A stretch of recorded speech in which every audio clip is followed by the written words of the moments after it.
Hi, I'm Jeff Cohn, host of the Team Building Podcast, where we interview top team leaders, broker owners, and thought leaders from across North America. Today, I have a very special guest and my best friend, Clint Bartlett, who launched Dynamic Properties, our investment arm, back in 2014 with me. We already have a podcast back from mid 2020. And so we wanted to bring Clint back on today to talk about how investments going now amidst a pandemic, close to a post-pandemic, and some strategies and tech. We want to discuss strategies and techniques that our listeners can take away from the successes that we're experiencing here in Omaha, Nebraska. So why don't you start it off, Clint, quickly just by sharing where we're at today, flash forward from our launch in 2014 in terms of numbers, and then we can discuss quickly how we got here and then talk about the specific strategies we've implemented to generate all of the different leads that we're getting. Jeff, can I first say I'm honored and I'm humbled to be here. We love having you. Thank you so much. Thank you. Jeff and I launched in 2014 Dynamic Properties LLC. And for the first 2 years, it was really a part-time venture for both of us. I was working full-time at my corporate day job. Jeff was building out several other businesses related to real estate. And we went all in when I quit my day job to run our investment wheel, Dynamic Properties. And over the last 5 years, we've bought somewhere in the neighborhood of about 300 properties. I don't know if you've ever added them all up, Jeff, but around 300. Right now, we own in our rental portfolio close to 90 doors. The majority of those being single family homes. We have a duplex, a fiveplex, a sixplex, and a sevenplex. And the rest of them are single families. And we continue to build the rental portfolio, a couple houses every month. And we're looking to do some more multifamily. Our goal is to be at 1,000 doors. That's our BHAG goal in the next 5 years, to build a 1,000-door portfolio with some multifamily. That is hard to do one house at a time. Yep. So we're going to start working on that multifamily. Awesome. Well, I appreciate you being here. I don't want this to be more than maybe 15 or 20 minutes. So let's get right into content. Starting out, Clint was full-time working here in Omaha at a large company called Conagra. And he was a process manager, very systems-oriented, process-oriented. I'm a mid-level manager. I wasn't a process manager, but yeah, I was a manager. He was very important. He practically owned the company, but he was making a salary of about $120,000 a year, living a great life. And I was running all of the businesses that I had at the time, which was title, and I had insurance and the real estate team and a few other ventures, and feeling like I needed to be picking up houses. And I think a lot of agents feel that way. Like as they're helping other people invest, they see deals and they just kind of pass because they don't have a formula and they're really not sure what they want to do. And I kept saying to Clint, hey, quit Conagra, right? Rip off the Band-Aid and come help.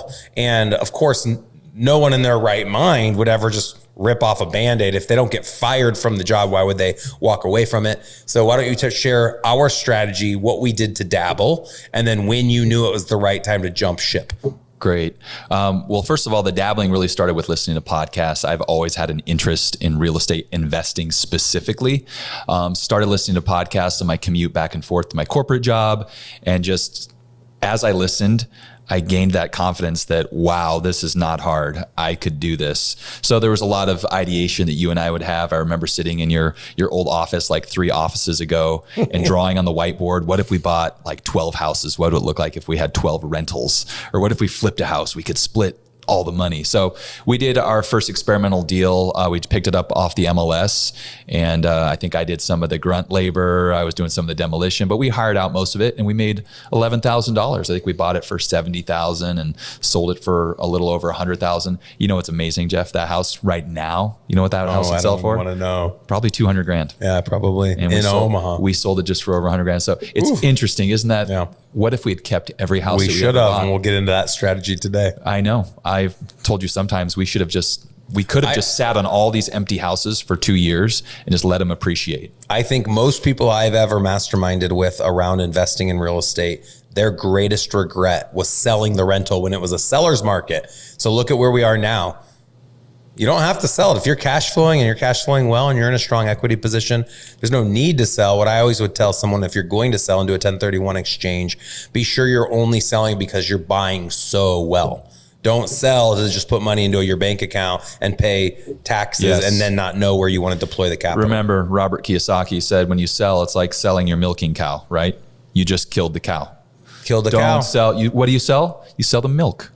You don't sell the cow. So one of the things that's been fascinating, Clint, that I've watched along your journey, and it's following a formula that I had subscribed to in launching and scaling our real estate team, is going out and listening to podcasts and reading books or listening to books on audio. And then most importantly, masterminding with other like-minded individuals who've already done it before us. And so we've joined, you and I, several large masterminds across that are nationally renowned to help us learn investment strategies. And I think you made a great point about the podcast is it builds one's confidence. It gives them the confidence to go and do it because honestly, as you meet people, myself included, you realize they're just people. They're just average people that are doing simple tasks over and over again. And obviously even a blind squirrel will find a nut once in a while. Yes. So great analogy. As you started to implement those strategies and you had the confidence, what would you say was your first roadblock?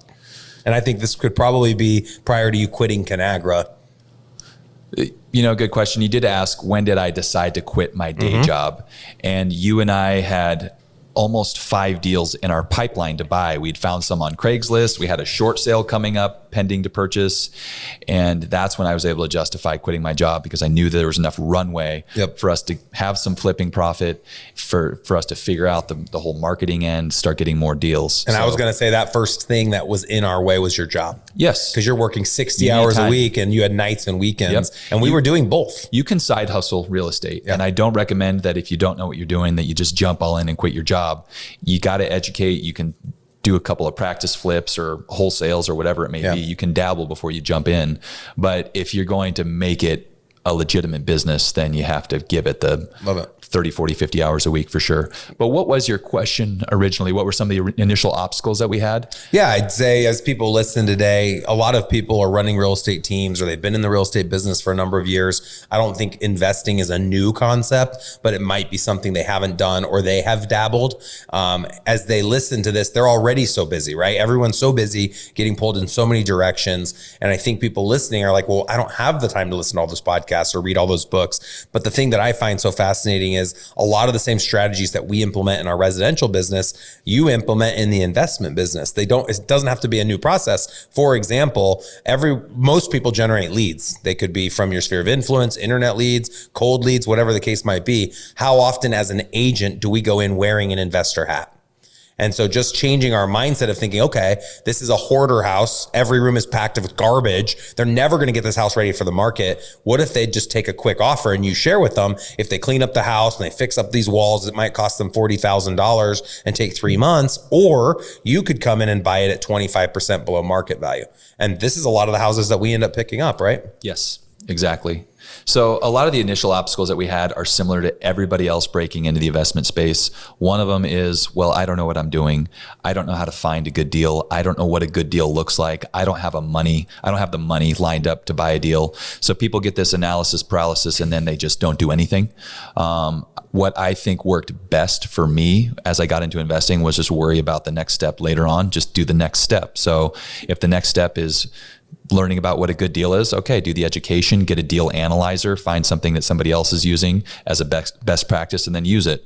Now I need to make some offers. So I figure out a way to make offers on properties, whether it's Craigslist, Facebook Marketplace, they're on the MLS. So now I'm making offers.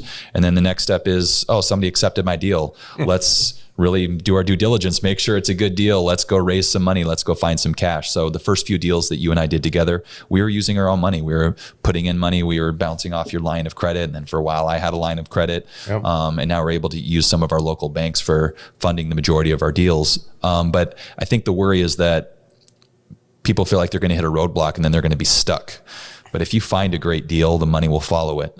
And if you that was such a cliche, by the way. I heard people say that a long time ago when I would listen to podcasts, and that's not just with investing, that's with any great opportunity. The money always follows because people are always so concerned. Find a great deal. There will be money for you to fund you on that particular opportunity. One thing I do want to bring up is that Elite Real Estate Systems, which is known for its team leader and agent coaching, has just brought Clint in as a subject matter expert and coach who's going to be leading Tuesday coaching sessions every Tuesday, all of 2021.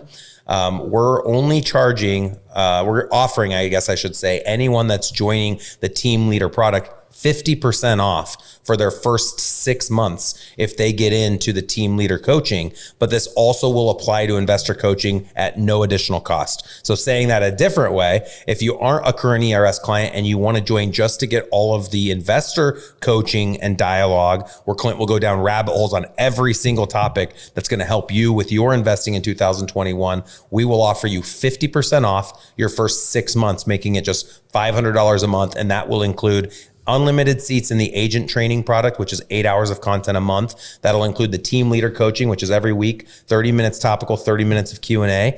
We also have accountability coaches that can help hold your agents accountable, and a slew of other product offerings. So for anyone that's interested in signing up to be a part of the investor coaching or team leader coaching or agent coaching, you can simply go out to ersdemocall.com to set up a call. It'll be a quick 15 or 20 minute call with our director of growth, Matt Peterson, or you can go out to growwithers.com to see all of our different product offerings and to learn more about what Elite Real Estate Systems has to offer to you.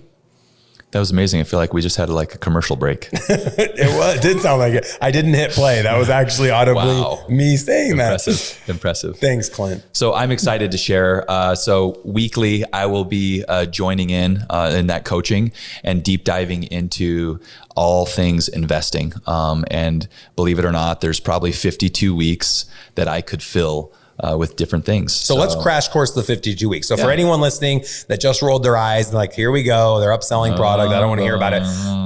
I give away a lot. The Team Building Podcast, literally, if you listen to all 187 episodes, you probably would get 50% of what we teach in team leader coaching. The nice thing about the group coaching platform, especially with the investor side with Clint, is that after the topical is given, there's the Q&A time to ideate. So how often is there a podcast where you get to jump on and ask questions? It doesn't happen very often. Whereas now, for anyone that's part of our Elite Real Estate Systems group coaching platform, they can actually ask questions every single week to an expert in team building and or in investing. So for fun, over the next 10 to 15 minutes as we wrap up the podcast, let's go through all 52 weeks and give as fast of a download as possible. If obviously, instead of giving them the 30 minutes of topical, we'll just give 1 or 2 minutes on all of the most important topics. So wow. Let's start with finding. What are some of the strategies that you're implementing right now for finding? For finding, our number one strategy is direct mail. So we are sending mail directly to motivated sellers.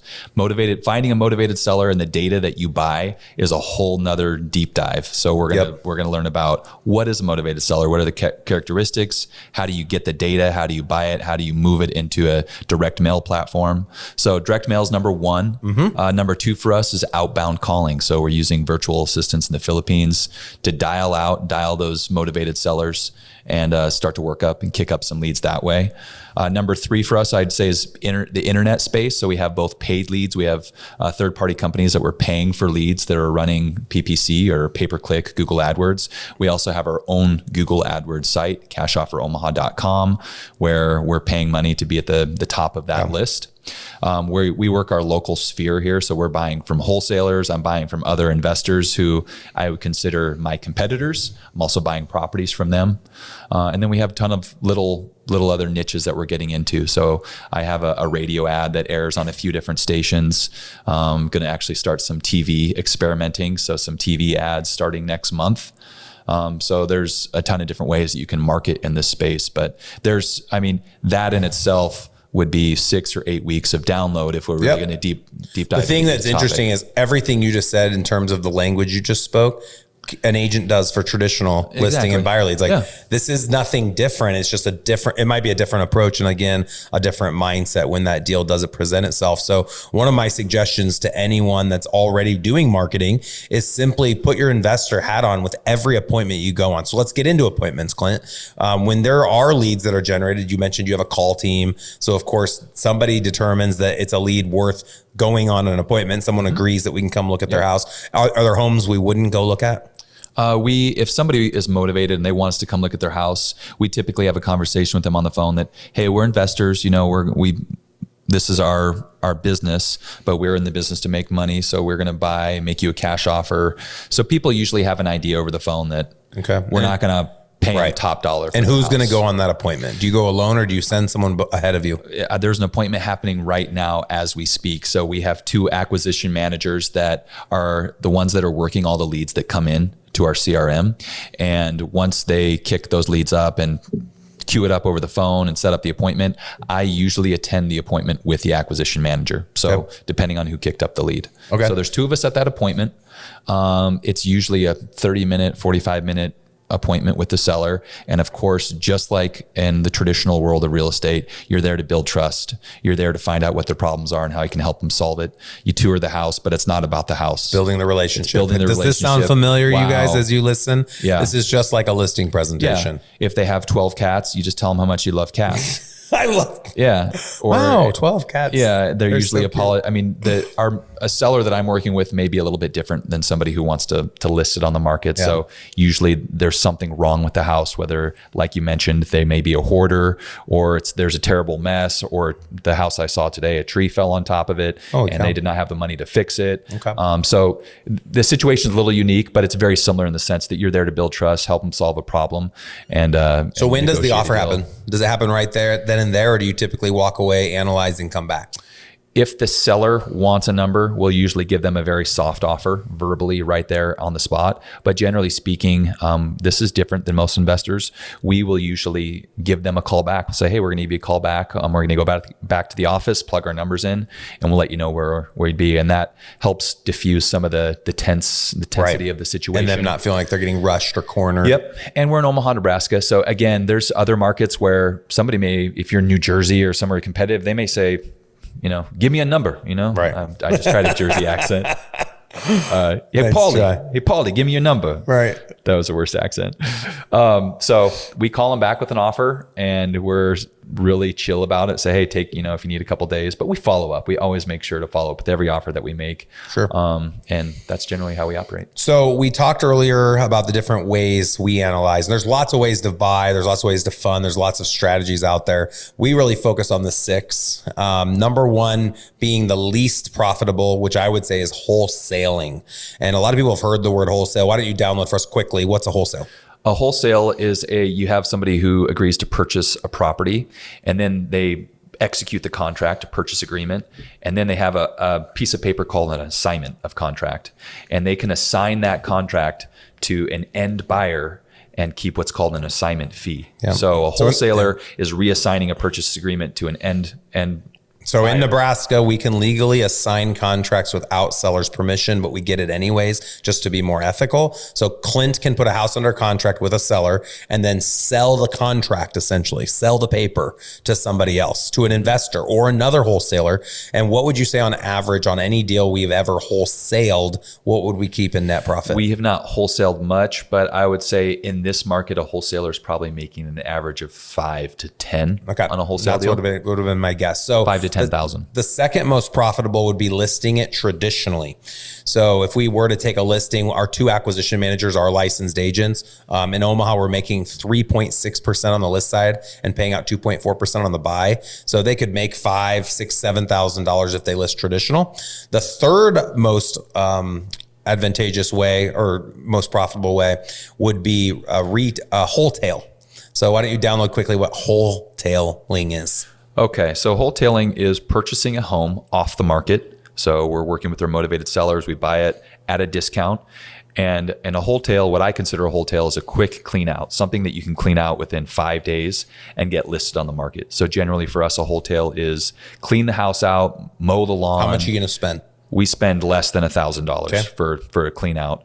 And then we're taking pictures and getting it right back on the market and selling it as is. Okay. And for us, in some cases, we make more money wholetailing a property, just selling it as is on the MLS, versus what we would if we completely flip the property and spend 90 days fixing it up and putting 25 grand of repairs in and improvements and making it look all shiny. Okay. So what do you make on average on a wholetail?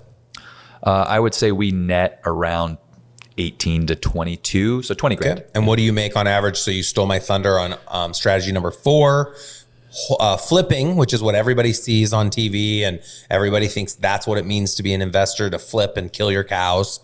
What do we make on average when we do take 3 months and we do put a lot of money in, and we hire your wife to go in and help us with all of the interior decorating? My wife has been helping with some of the design. The last 6 months flipping has been very profitable. We are averaging on average probably $30,000 to $35,000 a flip. And partially that is because there's so much demand right now. So inventory is low.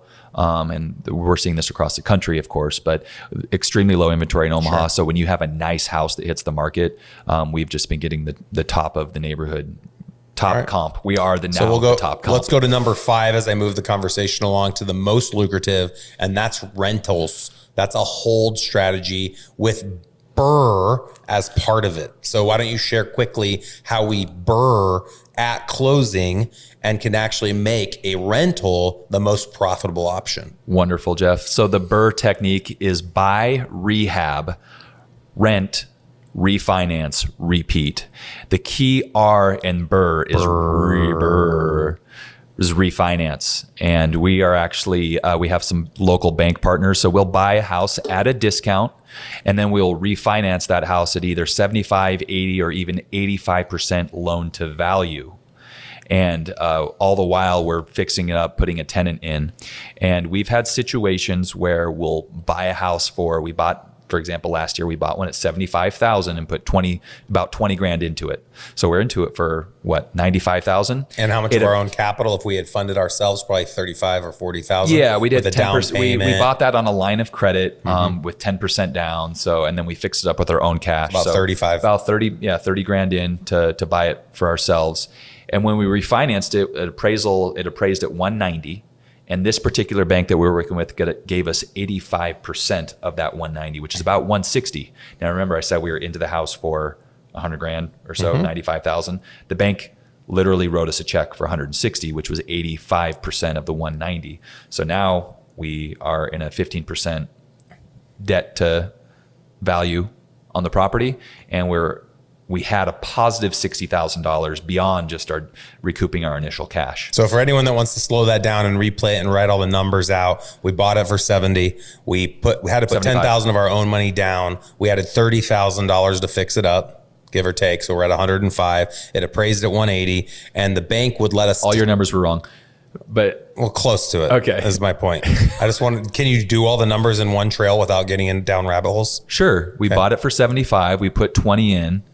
It appraised at 190. 85% of 190 is 160. So 160 minus 95 is actually $65,000 positive gain on that. Okay, so we pulled out the equity at closing of $65,000. So this is the strategy that David Green gets into in his book, BRRRR, giving a nod to David. You can find it on Amazon. It's a great book. It'll help anyone and everyone implement that strategy. And people right now are probably scratching their heads going, did they just say they got a check for $65,000 from the bank the day they closed? Because David will talk about in his book that probably is plausible, but the typical that you'll see when someone refis is a year to 2 years down the road, which we do that as well. Also, you have to protect yourself so that if you do pull out the equity, your debt your obligation is still being met by putting in a renter. So that's when people talk about cash flow. We want to make sure we're still cash flowing when we pulled that $65,000 out of that particular house. But this, ladies and gentlemen, is an example of exactly what you'll get from the investor coaching. We're going to get down a lot of these tangents and get to spend a lot of time dissecting these strategies that have literally made us millions of dollars as we've built out our investment portfolio. Anything else to add to that process from least valuable to most valuable? We took everyone through wholesaling, wholetailing, listing traditionally on the market, flipping, and then buying and holding as a rental. And then of course, passing on the deal. I think the amazing thing about the BRRRR method and refinancing is when you pull that cash back out, it's not considered income. It's not a taxable event. So you're pulling that money out. It's equity mind you, but it is cash that you can go do whatever you want with, and it is not taxed. So let's break that down. So the $65,000 we got on the property last year that we just talked about, the IRS doesn't come after us as income on that $65,000 because it's not income. We still own the asset. We still own the house, and it was equity we pulled out of that house. Whereas if we had flipped it, sold it for $185,000, whatever the number was, and cleared $65,000 of profit, I would have paid 42% taxes on that money. Yeah. And you would have paid 24% taxes on that money or something like that. Yeah. And we did that for quite some time. We were probably flipping too many and coming to the realization that, hey, we can, if we're going to flip, let's not flip and put our money in and take all that risk. Let's just wholetail. But our ultimate goal, as Clint indicated earlier, is keeping the property. Our ultimate goal with all of what we're doing is amassing wealth that can serve as legacy wealth that we can pass down generation after generation. And so we are working to not live outside of our means, to not kill the cows, so to speak, and pull the money out of these flips. We want to just keep building the portfolio. Exactly. And I'm actually surprised with a lot of the people that we've masterminded with, they flip a lot. They brag about they're wholesalers or they flippers. And I'm like, well, what do you do with all the money? And they're like, well, then we flip more houses. And I'm like, you're just kicking a can. You just keep spinning your wheels. You're making $300,000 a year, but you're not doing anything with it. So if you own an investment company, make sure you're not just doing it to have a job and get paid your X amount per year. Take a percentage of the homes you're acquiring to flip and hold them as long-term rentals that you promise yourself you'll never sell. And the only reason you'd ever sell it is because by selling it, you're going to be able to put yourself in a better position financially. Preach. Yes, Jeff. Exactly. Cool. Well, Clint, thank you so much for coming on our show today and being a guest. I know our listeners got a lot out of the last episode, and I know there's a lot more takeaways from this episode. If someone wanted to reach out and follow us on Facebook or Instagram, what would be the best way for them to do that? We have a couple different pages, but what I'm most excited about that is upcoming is my own podcast called Flipping Failure. So please look us up and start following us. We'll talk about all things investing in that podcast. Perfect. But otherwise, I can be on Instagram. It's the Clint Bartlett, or you can also find our Dynamic Properties LLC page as well. All right, cool. So the Clint Bartlett on Instagram, Flipping Failure on iTunes, Stitcher, and a YouTube channel. And what was the last one on Facebook? Dynamic Properties. Dynamic Properties, if you want to follow our Facebook page. Cool. Straight up. Well, for anyone still here with us, thank you for listening to this podcast today. We want to invite you to attend one of our upcoming workshops where Clint's going to be speaking on investing and diving deep. We have a March team building workshop in Omaha that we're just doing in the spring and the fall. And then we have a team building summit this summer, and Clint's going to be speaking as one of the keynotes at that event. So thank you again for coming on here today, Clint. I hope that we get a lot of people to come out to listen to us dive deeper into the topic of investing. I know that this is the way to build legacy wealth, and I'm excited to teach real estate agents how to start investing in real estate. Thanks, Jeff. Thanks, Clint.